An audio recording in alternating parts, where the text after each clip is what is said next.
E aí, mais uma análise hoje? Hoje vamos falar sobre VCJR11 e eu confesso que eu já tava com muita saudade de fazer isso daqui, então vamos dar uma analisadinha em como é que tá o fundo. Aqui no relatório do mês de abril dele, e aí o fundo tá com patrimônio de 1,4 bi, essas coisas vocês já sabem, é só ler aqui, mas eu queria começar falando com vocês, porque o fundo ele teve um alto dividendo esse mês agora de abril, né, esse mês de maio aí, abril, ele teve um alto dividendo por conta da inflação de fevereiro, que foi de 1,3%, então foi uma inflação bem alta, e aí o fundo, como tem parte da, como ele é um fundo de papel, que investe em CRIs que pagam juros IPCA mais tantos por cento, esse IPCA acabou impactando e o fundo ainda usou da reserva dele e acabou distribuindo um baita dividendo, então um dividendo de 1,5%, e também comentar com vocês que o fundo não tem mais alavancagem, foi a alavancagem que ele veio zerando, né, inclusive a gente já fez uma análise do VCJR11 aqui no canal, vou deixar o vídeo aqui no card para você assistir, e aí o fundo estava alavancado na época, estava com aquela questão de compromissados reversos, eu explico tudo lá no vídeo do VCJR, clique aqui no card para você assistir logo depois, mas aí o fundo agora está sem alavancagem nenhuma, zerou a alavancagem, então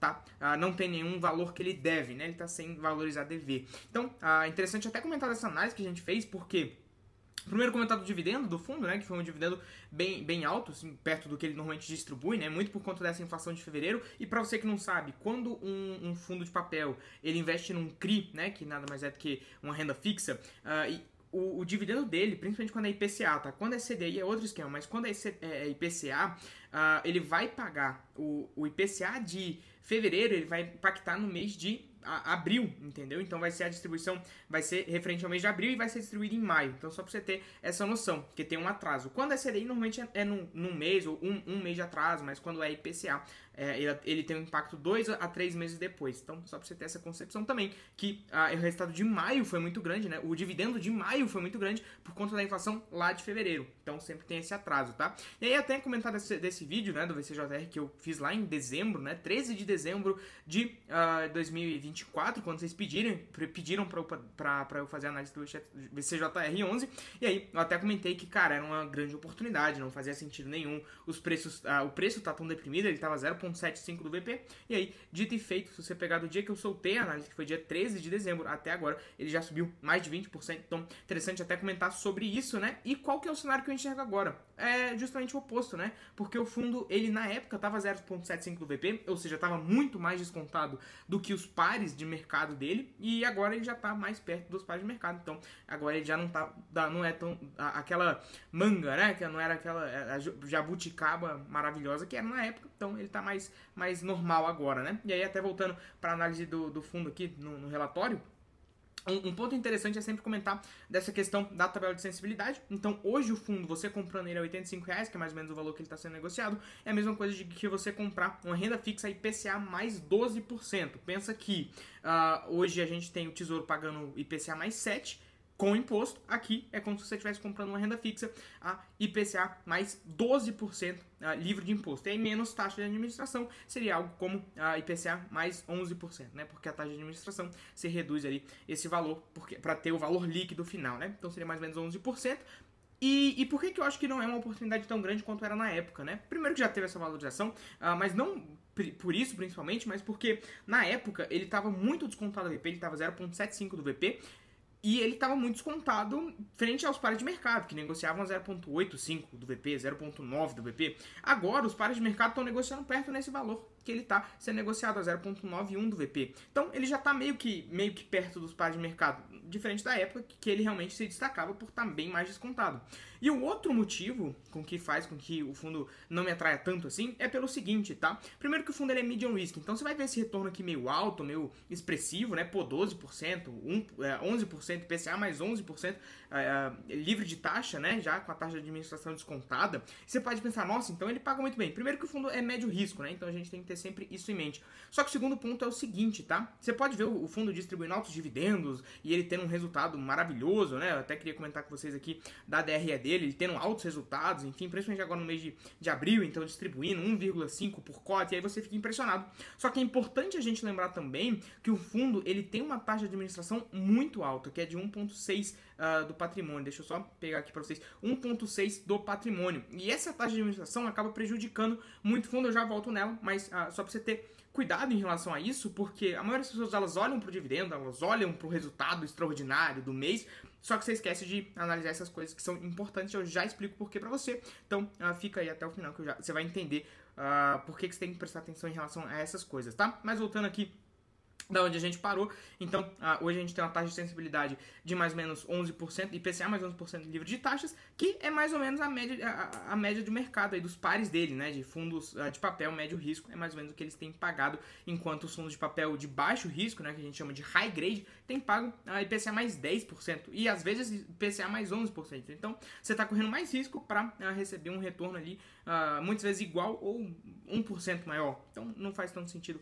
você pegar um fundo assim, fazia sentido na época, né? Agora não é algo que esteja tão atrativo assim, tá? E aí quando a gente vai para a carteira dele, a gente tem 80% do patrimônio líquido, né? Do famoso PL, alocado em títulos de IPCA, CRI de IPCA, e aí numa taxa de MTM de mais ou menos 11%. E aí, por que aqui a gente vê 12 e aqui a gente vê 11? Não é por causa do desconto da taxa de administração, e sim por conta de que aqui a gente tem um deságio, né? Então, o fundo, se ele ficar AVP, o valor que você teria seria de 11% bruto, né? Mas como o fundo ainda tem um desconto AVP, ou seja, ele está 0,91 do VP, um desconto de mais ou menos 9%, ele ainda tem um acréscimo dessa taxa, tá? Então, só para você ter esse entendimento, a gente vê que a duration dele é de 4 anos. Se você não sabe o que é duration, pesquisa no Google ou se inscreve aqui no canal, que você vai aprender esses termos ao longo dos vídeos. Então, vá assistindo os vídeos. Inclusive, se você está gostando dessa análise, já deixa teu like aí. E assim que você deixar teu like, você vai ver a opção ali de hypar esse vídeo. É muito importante. Inclusive, se você já era um inscrito aqui do canal e tava com saudade de eu postar vídeo aqui, já deixa o like e se inscreve se você ainda não se inscreveu, porque isso ajuda bastante até para estimular o crescimento aqui e para que eu possa sempre produzir vídeos aqui para vocês diariamente, voltar para essa rotina de produzir diariamente o vídeo para vocês sempre estarem informados. Então já deixa teu like aí, se inscreve no canal e assim que você curtir, se a sua conta for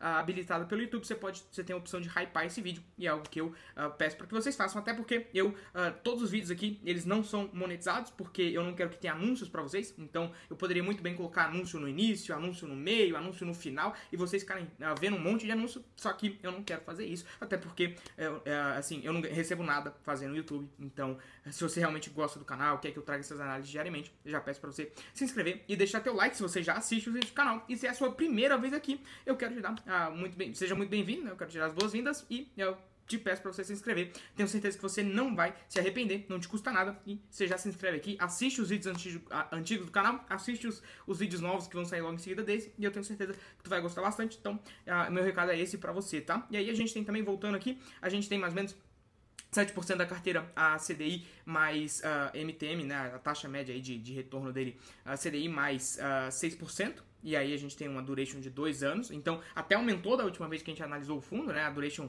IPCA era mais ou menos 2 anos, a duration de CDI era mais ou menos 1 ano. Então, o fundo ele veio pegando operações com maior prazo e, por consequência, maior duration também. E a gente tem aí mais 9% em caixa, que também é remunerado a CDI, né? Mais ou menos 100% CDI. Normalmente o caixa é remunerado...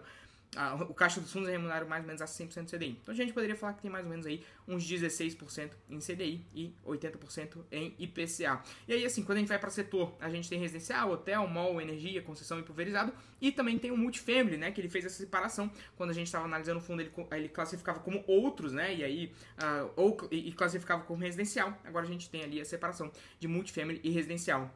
E qual que é a diferença disso, tá? Multifamily é justamente quando você tem ali vários um grupo, né, um conglomerado ali de imóveis para alocação, e aí isso é de uma empresa ou de uma única pessoa. Então, basicamente, como se você comprasse um prédio inteiro e alugasse ele em Airbnb, por exemplo. Você está sendo um multifamily, né? Então, de forma simples aqui para vocês. Então, a gente tem aqui esses segmentos, e esses segmentos normalmente eles são de médio risco, né? Então, só para você ter os setores combinam com o perfil de risco do fundo, e quando a gente vai para as maiores exposições, a gente tem o residencial Alto das Nações, Hotel Fazano e Matarazzo, e aí agora, logo em seguida, a gente analisa eles, mas só passando pela DRE mesmo para comentar com vocês.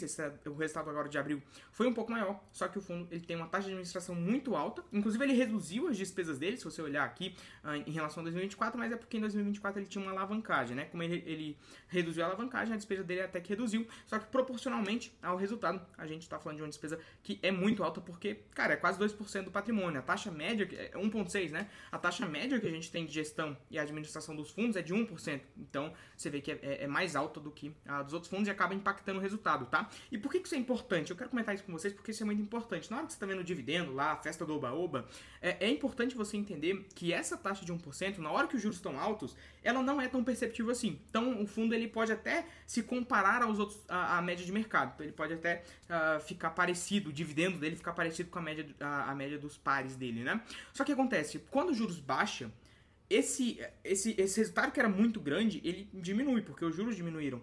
E aí o que acontece? Essa taxa que antes não impactava tanto assim, não dava pra você ver tanto assim o impacto, ela começa a impactar mais. E aí acaba pegando mais o resultado do fundo e acaba deixando ele pior frente aos pares dele, né? Frente aos concorrentes dele, que seriam fundos de papel médio risco, né? IPCA médio risco. Então, interessante comentar isso com vocês para vocês terem cuidado em relação a isso e conseguir analisar isso, porque agora essa taxa aqui talvez ela não seja tão crucial para o fundo, essa alta despesa não seja tão crucial. Quando os juros abaixam e a maré abaixa, é quando você vê quem está nadando pelado, né? Então, é interessante a gente falar sobre isso. E aqui a gente tem a reserva também. Ele usou da reserva para dar esse resultado também, então ele acabou usando da reserva para poder incrementar esse resultado que já foi grande pelo IPCA, ele acabou até usando a reserva. E essa questão da reserva é interessante comentar porque a gente não tem uma transparência tão grande em relação a isso, né? De quanto que o fundo ele já tem em reserva, qual que é a reserva acumulada dele, a gente não tem tanta informação em relação a isso. Então fica até um ponto de atenção aí para a gestora, porque não tem esse tipo de informação. E para você, cotista, se quiser cobrar o gestor e perguntar, ir atrás e saber quanto que o fundo tem, pode mandar um e-mail para eles lá perguntando quanto que tem de reserva no fundo, né? Agora, quando a gente vai para as operações, elas seguem iguais, né? Então, tem o residencial alto da nação, IPCA mais ou menos a 10%, né? Na MTM. Então, é um médio risco ali, né? Então, é uma operação de médio risco que representa mais ou menos 10% da carteira, porque a gente tem ela sobreposta aqui, tem 3 operações, né? A gente tem o Hotel Fazano, mesma coisa também, IPCA mais 11%, um médio alto risco, né? Então, também segue no perfil do fundo, e aí mais ou menos 10% também, uma duration menorzinha de 1,4 anos, então vai encerrar rápido, né, que era o perfil mais antigo da carteira do fundo, com a duration menor, um prazo menor, e acabava reciclando, mas agora ele já mudou um pouco isso, e a gente tem também